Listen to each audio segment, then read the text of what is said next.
Turkeys were once worshipped like God.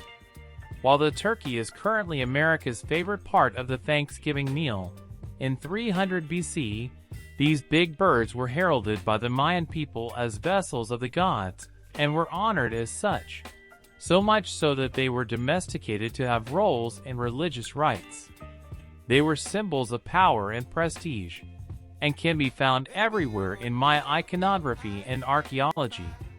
Paul Revere never actually shouted, "The British are coming!"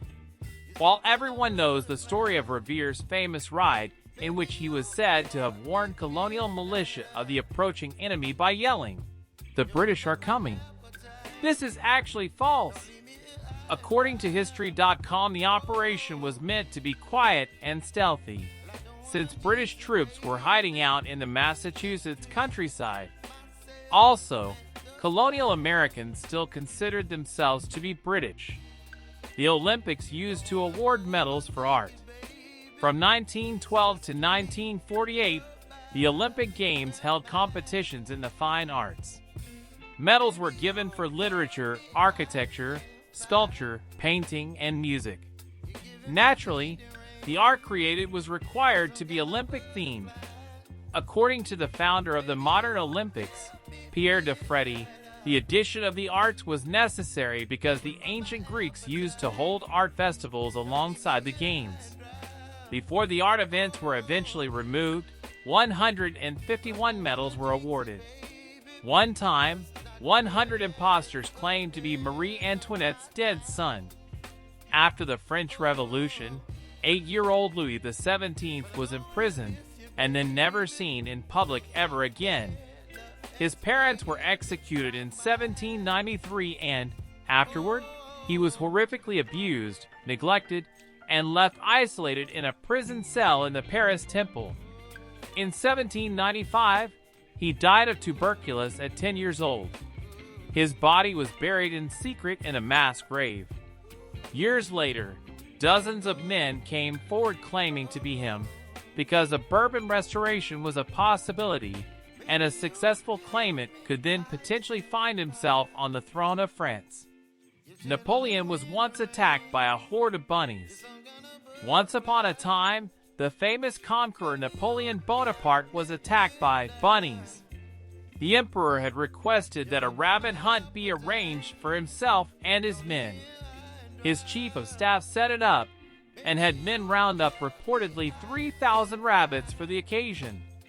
When the rabbits were released from their cages, the hunt was ready to go. At least that was the plan. But the bunnies charged toward Bonaparte and his men in a viscous and unstoppable onslaught.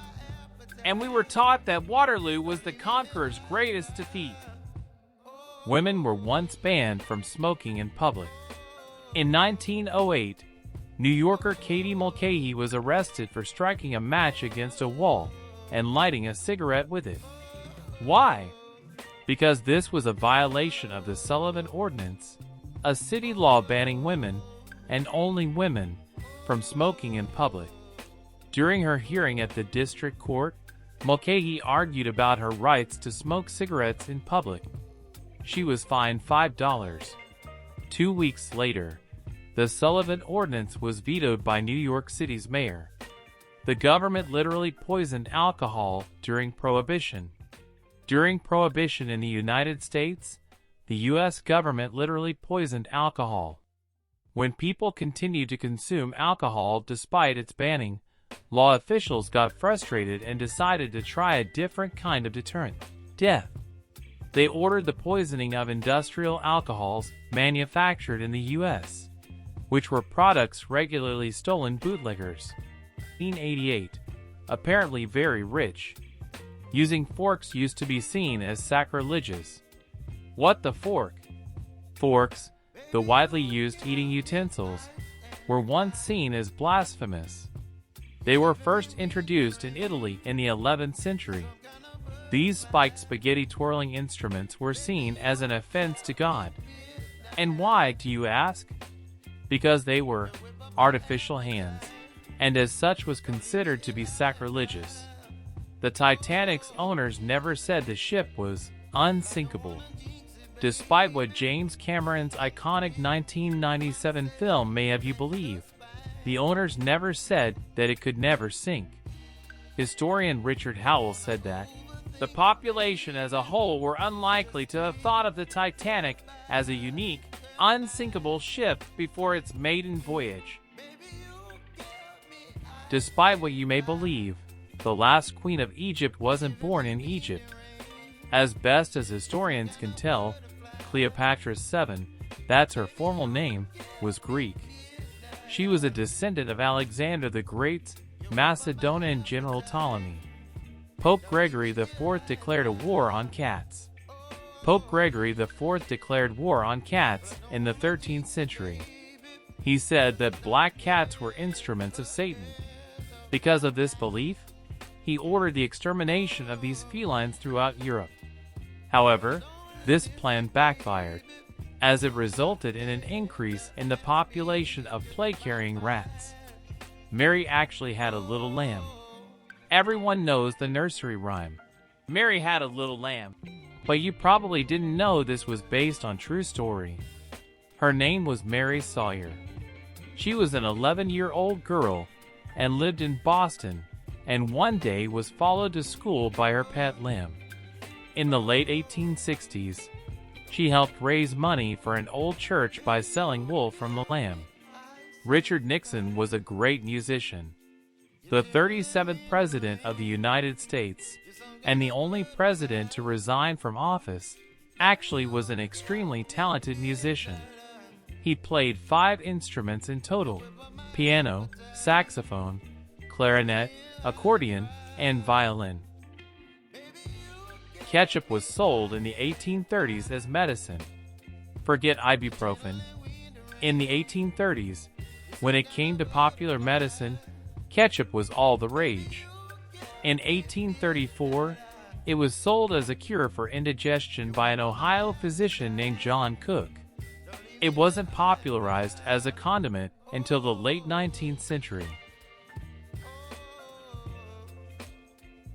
Hall of Fame. Before the 16th president took office, Abraham Lincoln was declared a wrestling champion. The 6 feet 4 inches president had only one loss among his around 300 contests. He earned a reputation for this in New Salem, Illinois, as an elite fighter. Eventually, he earned his county's wrestling championship.